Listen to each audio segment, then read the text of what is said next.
Hey guys, thanks for tuning in. This is Paul, otherwise known here on YouTube as Optibotimus. And I know, I seem to be doing these little one-on-one videos a little bit more frequently than I used to do. But this is a very, very special one. Today marks my 9-year anniversary here on YouTube. Optibotimus was born on October 18th, 2007. I'm amazed. I'm beyond myself. I'm flabbergasted. Um, I'm just absolutely in awe at the longevity that I have had, and it would not be possible without your guys' support. I don't think us as YouTubers really thank you guys enough. I know I feel like I don't. I try doing it as much as possible, but I still don't feel like it's enough. But thank you so much from the bottom of my heart. To celebrate this little milestone, almost a decade, guys. Next year, 2017 will be a decade. I'm amazed. But to celebrate it, I thought I would do a little bit of a question and answer kind of thing. So I posted on Facebook and Twitter that if you had any questions, things that you guys would want to ask me about my channel, about things, about basically anything, send me your questions and I'll answer them live here. So we're going to get going. I got a bunch. There's a lot more that showed up that I thought I would actually get. So we're going to start things off. And Drake Cooley over on Facebook wanted to know, and this was a good question to kind of start things off with. What got you started making videos on YouTube? Like I said, it was almost 10 years ago, and the Transformer movie had come out. It'd been out for a little bit. It opened in the summer of 2007, and I literally was homesick from work. I used to work for a bank as a merchant consultant, which if you don't know what that is, basically I would go into businesses and assess their financial situations and things like that. So I was traveling a lot. I've been to 43 different states in the United States doing work and things like that. And I ended up getting very sick. I developed pancreatitis. Some of you may know this story. I was in a diabetic coma for 10 days. Really, really messy situation. And came back home, and I was like, I can't do that job anymore. So I quit that job. And I was trying to figure out what I wanted to do. There was all sorts of different options available to me, and all I was really doing was sitting at home, and for the most part I was bored. I was trying to figure out what to do, and all I could do was really sit at home while I was getting healthy. And I went, and that's when, like I said, the movie had come out. I had gone and bought a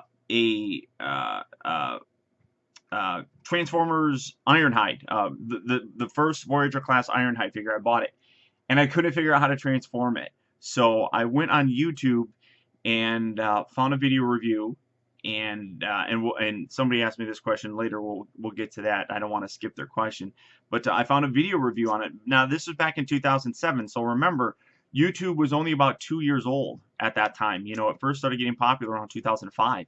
So I found a YouTube review for it, and honestly, just to pass the time, I was like, you know what? Hey, I could do that, and I did. So my very first review was Ironhide, the 2007 Voyager class Ironhide, which is not on my channel anymore, which is very unfortunate. I wish I could have that. I don't even have it saved as a file or anything.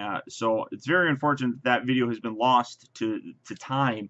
But so that's what got me started. That's the long, sort of short and simple answer about how it happened.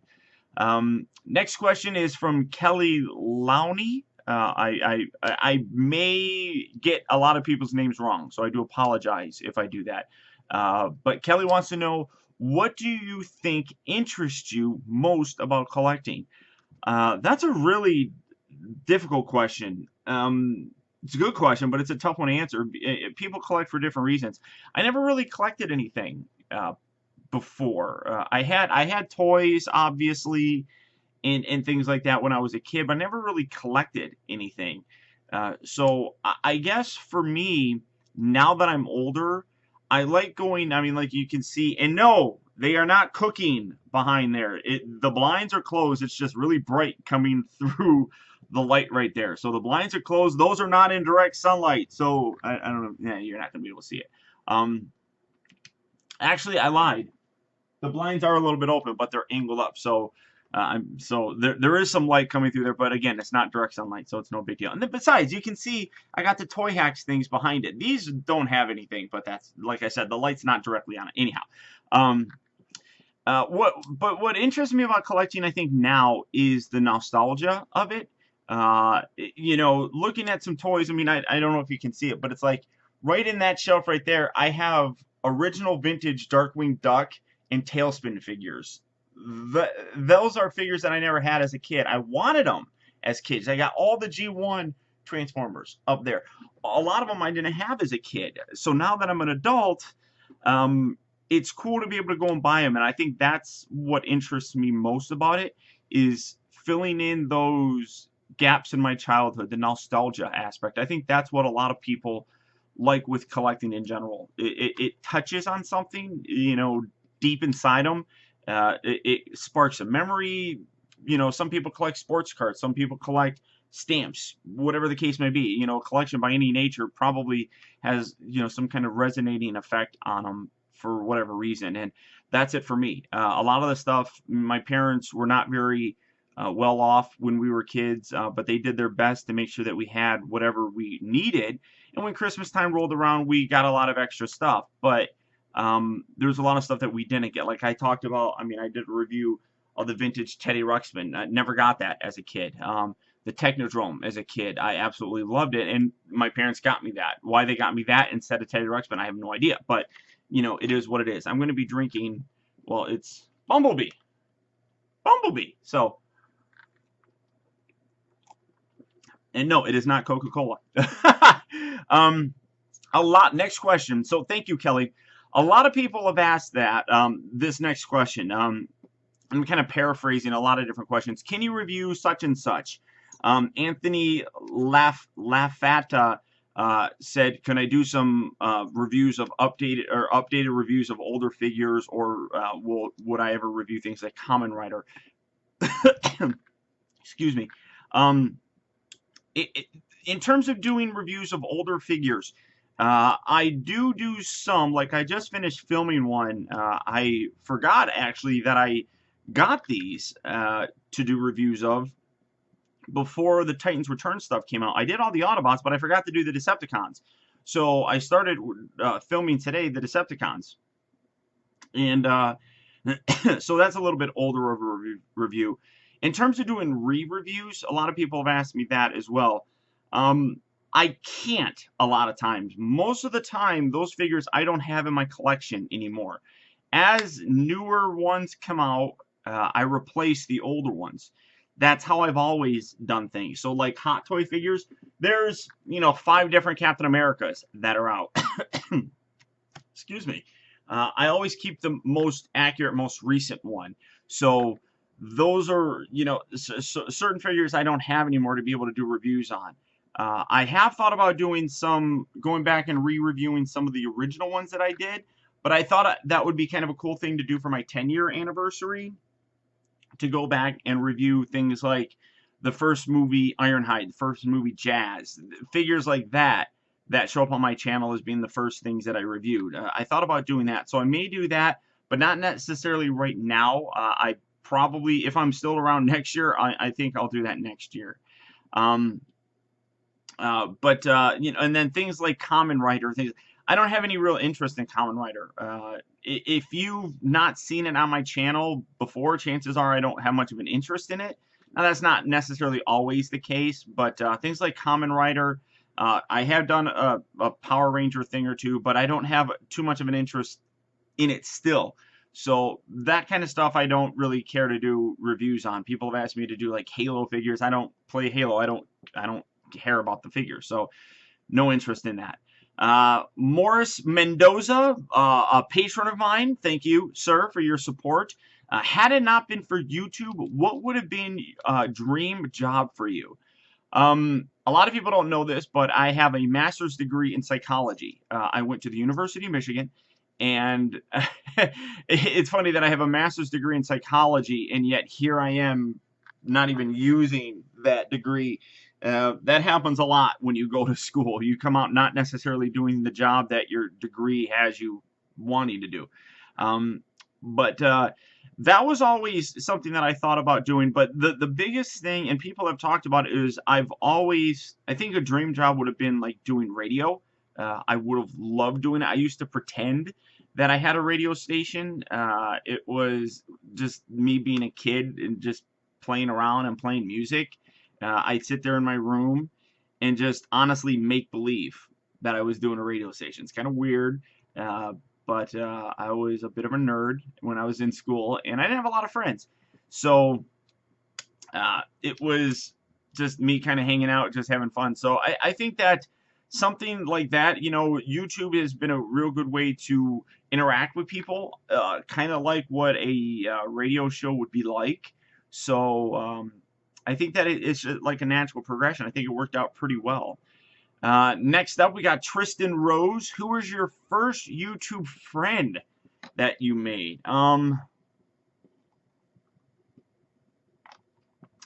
That is really tough. I don't know if they were my first, but JT Mitchell, 87 was one of the very first, I believe.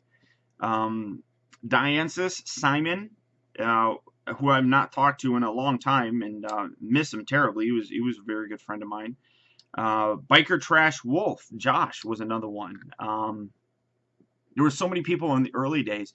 I don't know necessarily who was my first YouTube friend. I don't really recall, but I mean back then, like the YouTube Transformer community was nothing really.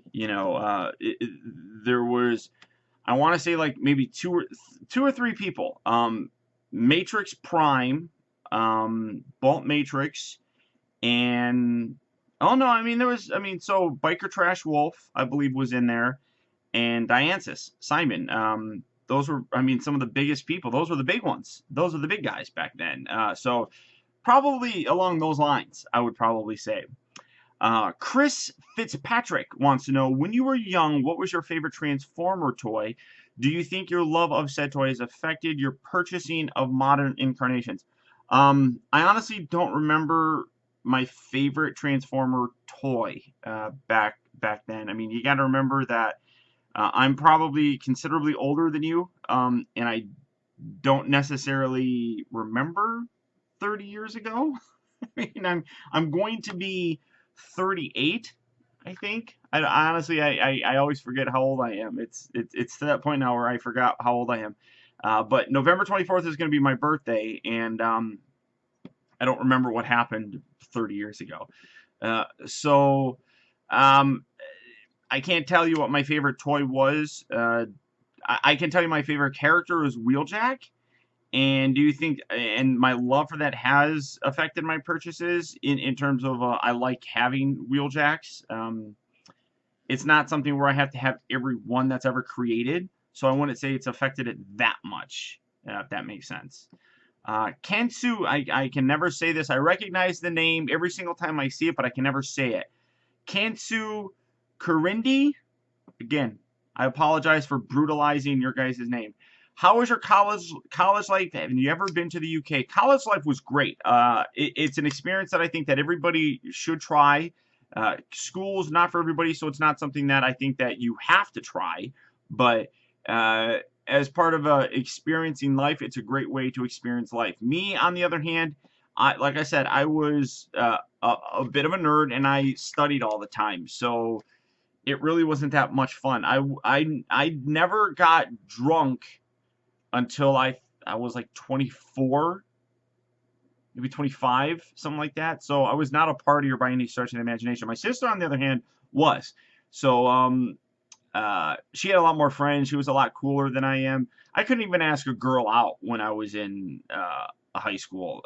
There's one girl, I'm friends with her now, and it's funny. My sister always used to tell me that I should, this is kind of a tangent.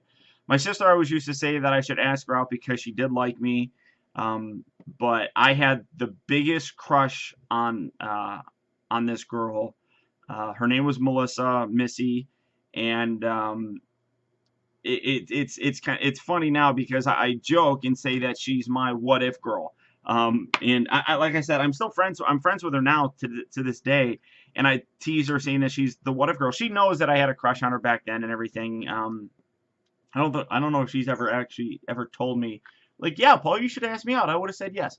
But so high school, all that kind of stuff was all very fun, but I was very not sheltered. I just was very introverted, believe it or not. So I just focused on myself. Have I ever been to the UK? No, I would love to go. Another question that's going to come up later on is things like auto assembly or things like that. I've never been, but I would absolutely love to. Joseph Riley wants to know, how come you don't review Rescue Bots? Because I don't watch Rescue Bots. It's simple as that. I don't review a lot of the new RID stuff because I also don't watch that. So Rescue Bots are a little bit more childlike for me, so I don't really have much of an interest myself in them. Andrew Smith wants to know, aside from Transformers, what was your most favorite toy from your childhood? That's a very easy question for me. It was Ninja Turtles. For some reason, my parents literally got me every single Ninja Turtle that they could get their hands on. I don't remember because I wasn't buying the stuff. I want to say they were cheaper than Transformers, but Ninja Turtles was probably even bigger than Transformers in terms of toys that I had in my own personal collection. Plus, there was just so many more. There was a ton more Ninja Turtles than Transformers. Dustin Danford wants to know, what was some of your biggest highlights, favorite things of your career, that things your career has gotten you? Oh, wow. Wow. The biggest highlight has always been meeting viewers of mine. That's my favorite thing when I go to any conventions. When people come up, they recognize me. They ask, to sit there, talk to me. They ask for pictures, ask for autographs, whatever the case may be. That's honestly the most amazing thing, and that is the highlight of everything that I've ever gone through. Everything that's happened to me has been because of you guys. So in getting to meet you, it's always an absolute humbling and amazing encounter. I can never appreciate you guys enough. Or I wish I could get to more conventions. They do cost money, and I pay to go there, so it gets very expensive. And I just, unfortunately, I have a family that I have to take care of. I don't, in terms of buying reviews and stuff, I support my wife and all that stuff. So it's not all that easy to always do conventions. I tried doing a couple a year. BotCon, which sadly is no more. I don't know what I'm necessarily going to do to replace BotCon. TF Expo is one that I've now done 2 years in a row. I would love to do more with that. I love that convention. It's a small little one that I absolutely love being a part of. What else? San Diego Comic-Con, things like that. So all those times when I can go to those places and interact with you people that watch my videos, comment, all that kind of stuff, that's the highlight.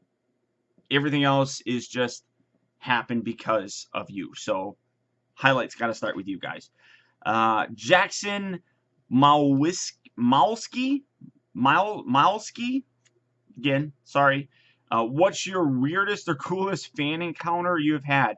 Weirdest, I can tell you the weirdest was at TF Expo 2 years ago.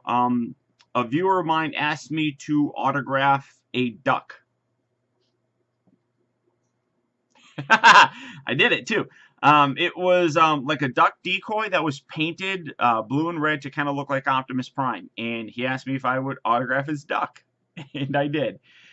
Coolest fan encounter, I honestly have to say, came in being recognized at Disneyland. That was possibly the coolest thing. That's in terms of a fan encounter. I was standing in line with a friend of mine. We were about to go on Space Mountain. We are just sitting there talking, and I get a tap on my shoulder. I turn around, and it's this man, and he's like, "I'm really sorry to bother you, sir, but my son," and he turns on, and he said, "Come out, come out." He's hiding behind his mom, and he says, "My son says that he recognizes you," and the little kid just puts, and he's like, "Are you Optibotimus?"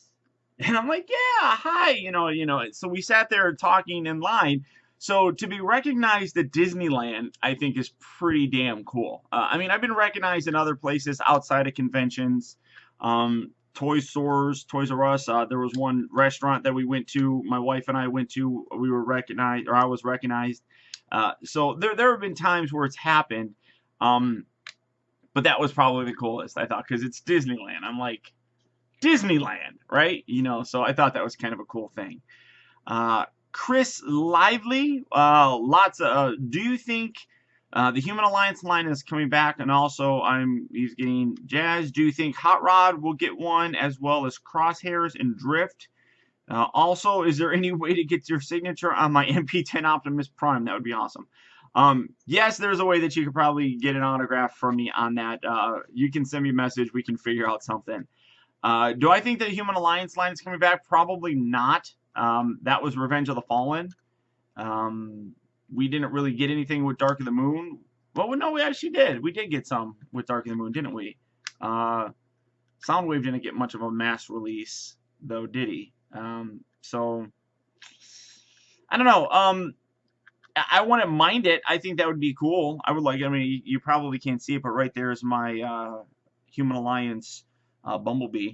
I think it would be cool. I would like to do it, or like to get them, but I have no idea. Jack McCaffrey, aka Pixar Prime, the good man himself. Whether you want to admit it or not, you're famous. How does it make you feel knowing the impact you've had on people and the inspiration you are to people like me, and how thousands of people watch you every day and go to you for your opinion, and basically everything else being big on YouTube encompasses? Wow. If I'm ever having a self-esteem issue, I'm going to go to Pixar Prime and have him talk to me, because that's pretty impressive. Whether I like to admit it or not, fame is one of those things where it seemed taboo to say in the early days that, some of us were famous. But in our community, we're more well known. So people know me. They know Shartimus Prime. They know Pia. They know Sean Long. They know Pixel Dan. They know us. They watch us. They don't know us exactly, but they know of us. So to a degree, that does make us famous. It's a degree of fame. Now, I use the example all the time. My grandma had no idea who Kim Kardashian was. So does that make Kim Kardashian less famous just because my grandma didn't know her? There's different levels. I'm nowhere near a Kim Kardashian or anything like that, but in our circle, I'm well known. So I do accept that now more than I used to. How do I feel knowing that I've impacted people and that I'm an inspiration to them? It's really strange. It's because I don't think of myself as too much or anything really special. I'm just a collector like you guys who's sharing it for the world as well. So it's so strange thinking that I've impacted people's lives and I've been inspirations to them. I mean, I remember stories where people have told me that I've helped them through tough times. There's some people that have messaged me telling me that their son has Asperger's, and has learned words from me. Uh, Listened to my reviews, learned words that he never knew before. And so it's the only thing I can think of is saying that it's amazing. It really, really is. It honestly does. When somebody tells me that I'm an inspiration to them or that I've impacted their life, it really does kind of leave me breathless, or I'm speechless. Uh, and I'm kind of speechless now with it. So it's a very unique thing, and it means so much to me. It really, really does. It's a very magical feeling. I know that sounds really cliche, but that's the best I can think of.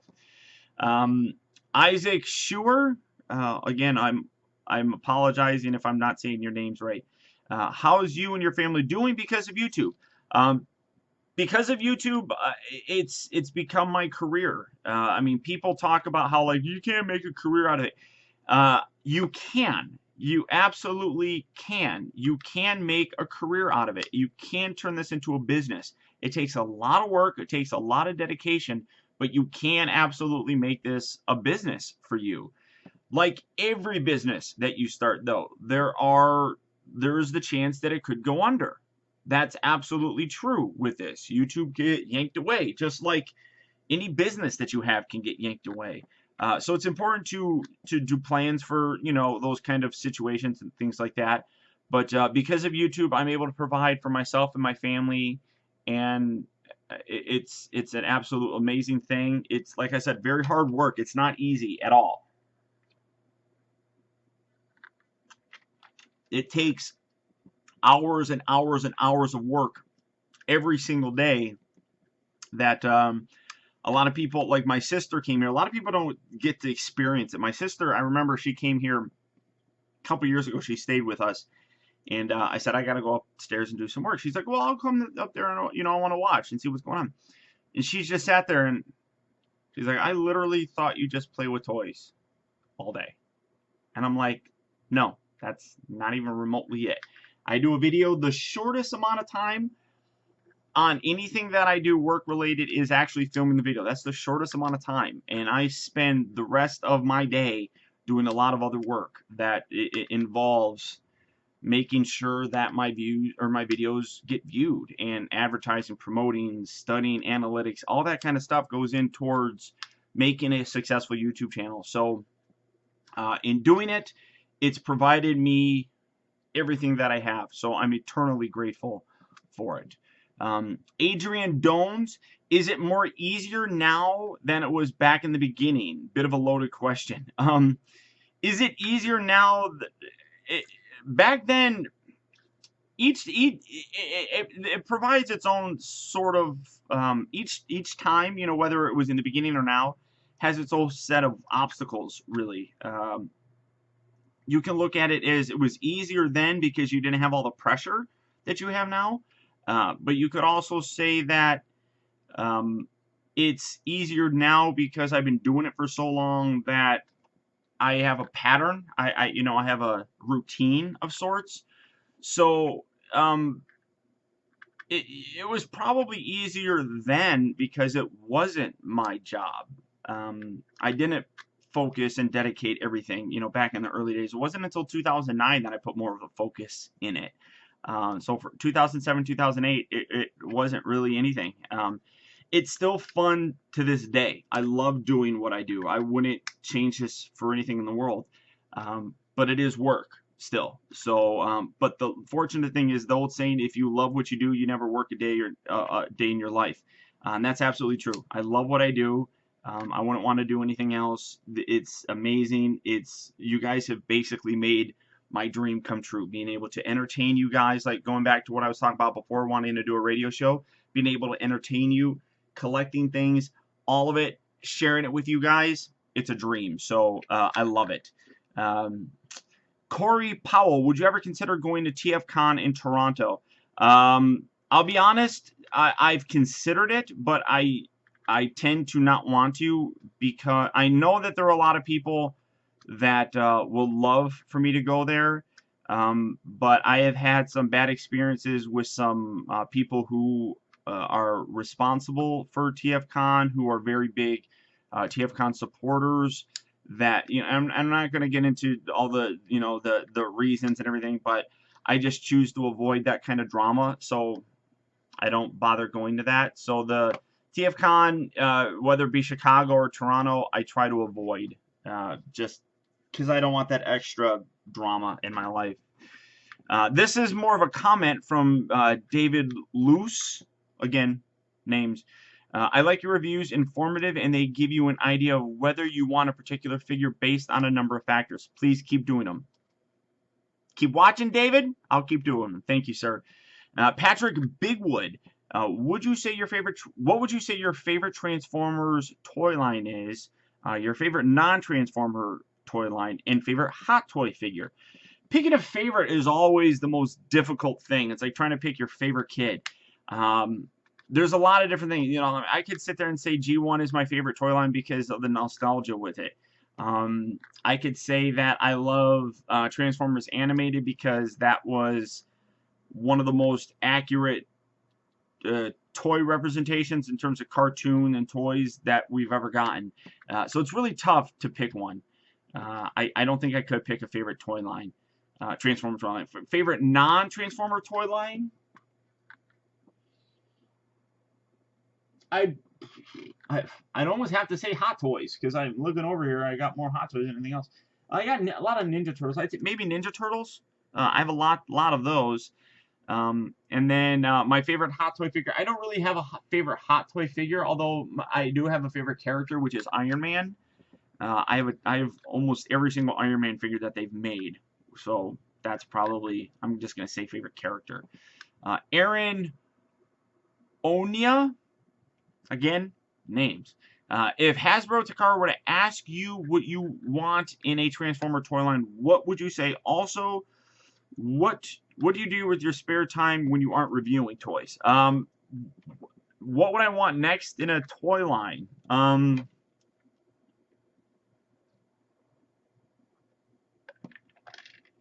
That's a good question. Honestly, I think we're in a very golden age of Transformers.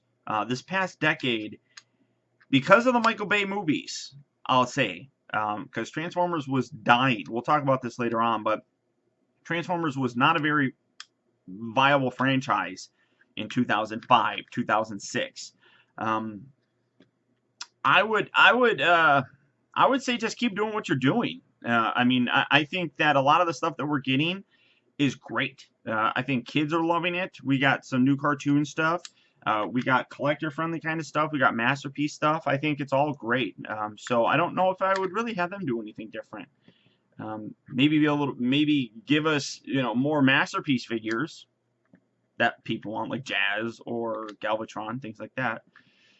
Spare time when I'm not reviewing toys, I am a hockey player. I grew up playing hockey from when I was a kid. I eat, sleep, hockey. So I play hockey 3 times a week. So when I'm not at home, I'm playing hockey. That's what it comes down to. Jacob Price. See, I told you guys, we're going on now 33 minutes. If you guys are sitting here watching the whole thing, God bless you. I'm almost done with Facebook.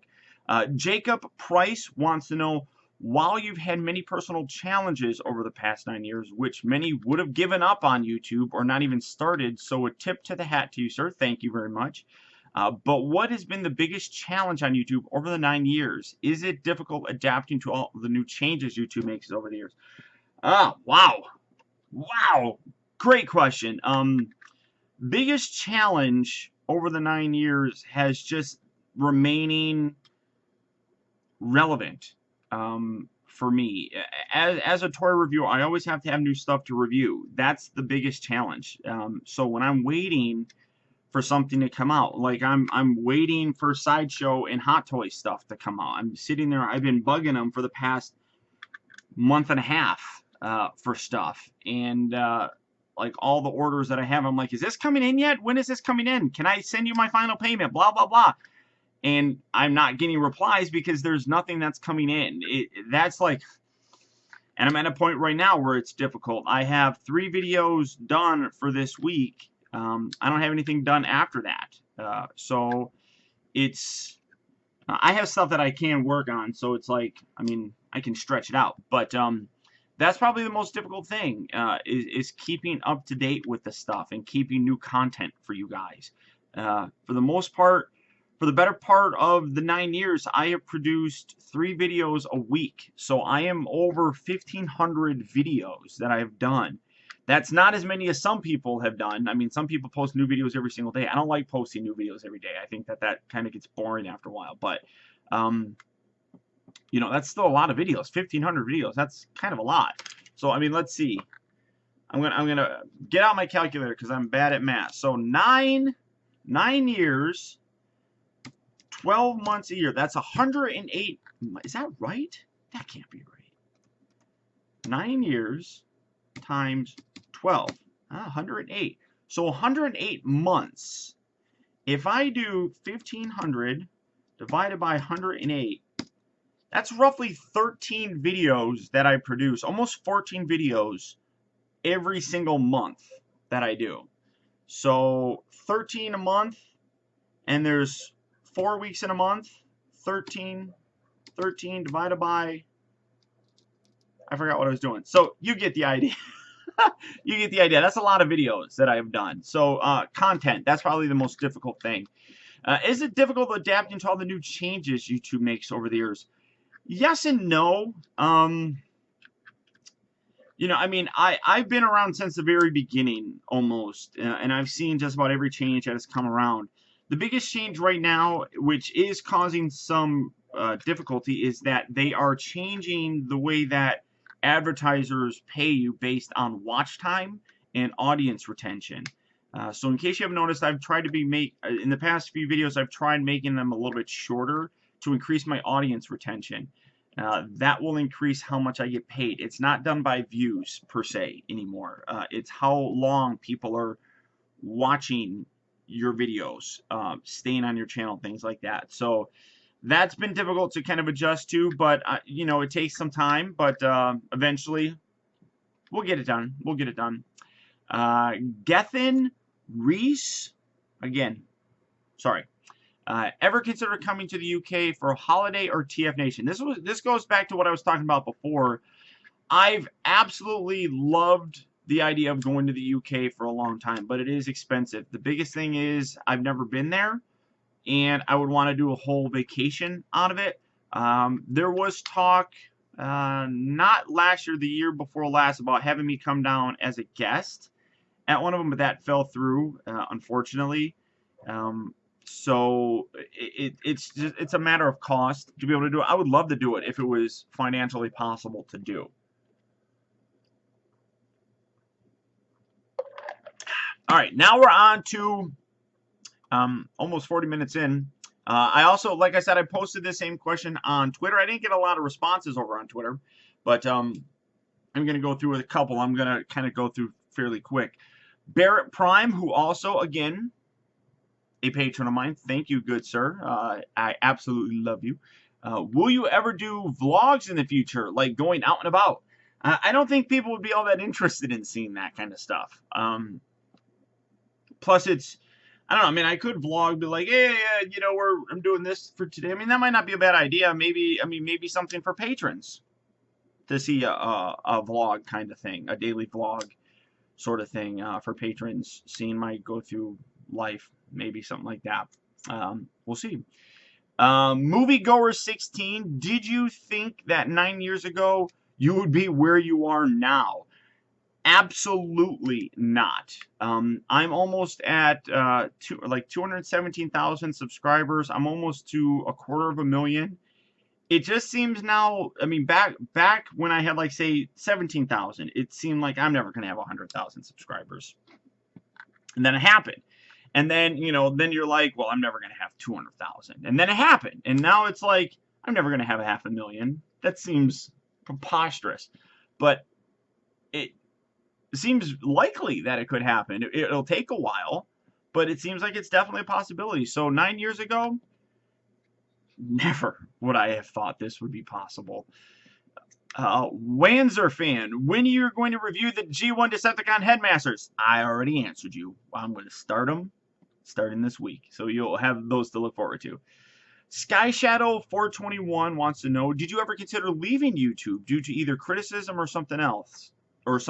Thank you so much for not leaving. There have been times where I thought about leaving. It was much earlier in my career, when things did bother me a lot more. People always say that you have to have thick skin to do this. You absolutely do. You have haters no matter what, but there's always more good than bad. And that's what has kept me at least open to the possibility of going to TFCon. There are more people that would like to see me there than not like to see me there. So it's one of those things where those kind of attacks and things like that do bother you.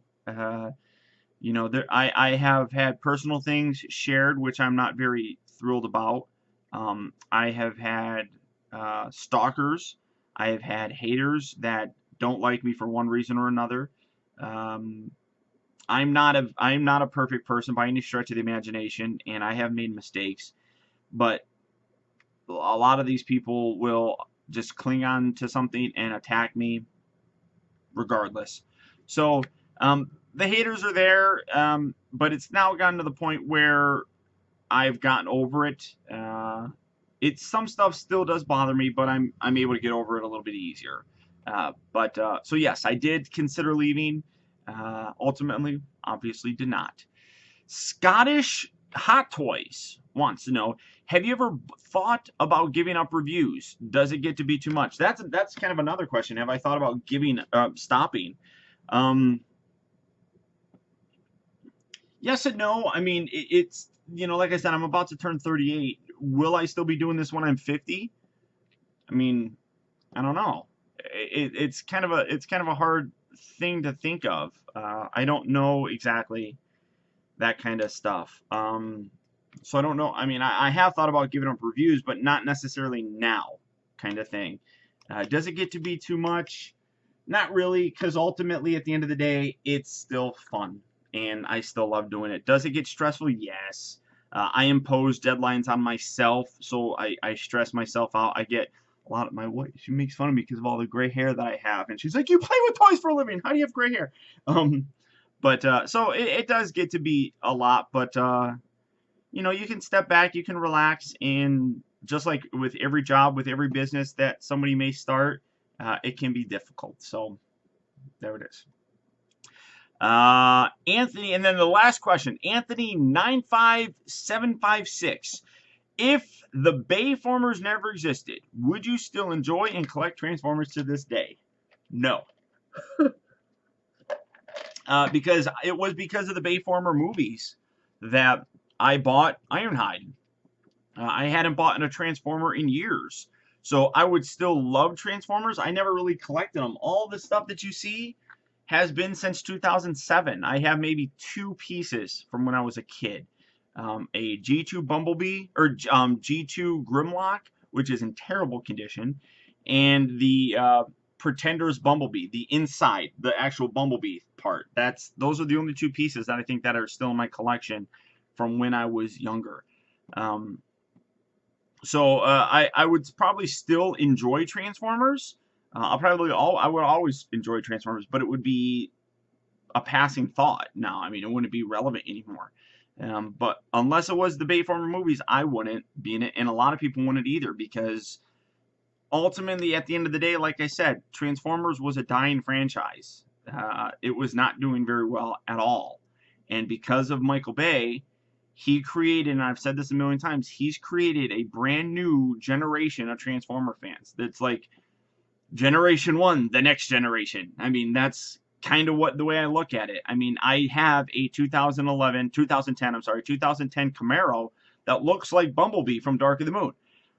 Every single day that I drive that around somewhere, I get somebody that looks at it, and I know they're thinking, Bumblebee, you know, or sometimes people even point at it. So it's like they recognize that as Bumblebee. Optimus Prime has flames on his truck. I mean, all that kind of stuff. You know, Ironhide is a big black truck. it is what it is. It's a new generation, and I'm eternally grateful to Michael Bay for it. Without him, I would not have the job that I have, and that's that. I think that's a lot. 45 minutes in. You guys have spent all this time with me. If you've made it to the end of this video, let me know. Do hashtag, put in the comments, hashtag 9 years. Hashtag 9 years. Do that. Hashtag 9 years. So if you make it all the way to the end, that's how I'll know you did it. And you'll get a thumbs up from me. But seriously though, you guys have helped so much with my channel. Like I said, 217,000 subscribers, over 1,500 videos. I don't even know. God, let me look over there. The amount of views that I have now because of you guys is all absolutely amazing to me. Over 157 million views. 157 million views. I do this every now and then where I look at my subscriber number and I liken it to like if Optibotimus was a city and the subscribers were the population in it. Compared to my home state of Michigan, because of the amount of people that are subscribed to me, I would be the second largest populated city in the city of Michigan, or in the state of Michigan, behind only Detroit, I think it is. That's amazing to me. You know, my home city where I graduated high school from had like 2,000 people in it. So 2,000 people. And I have 217,000 that are subscribed to my YouTube channel. It blows my mind. It absolutely blows my mind. Things have changed. Things have been difficult. But you guys have stuck with me all this time. I can never ever thank you enough.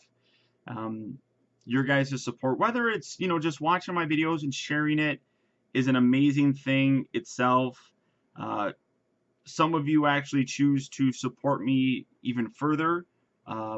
By ways of like Patreon, or liking my Facebook page, liking my Twitter page, all that stuff. It's very humbling.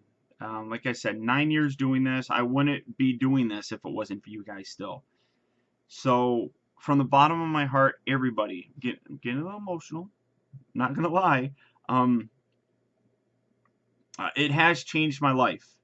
Like I said, I was deathly ill. I was in a coma.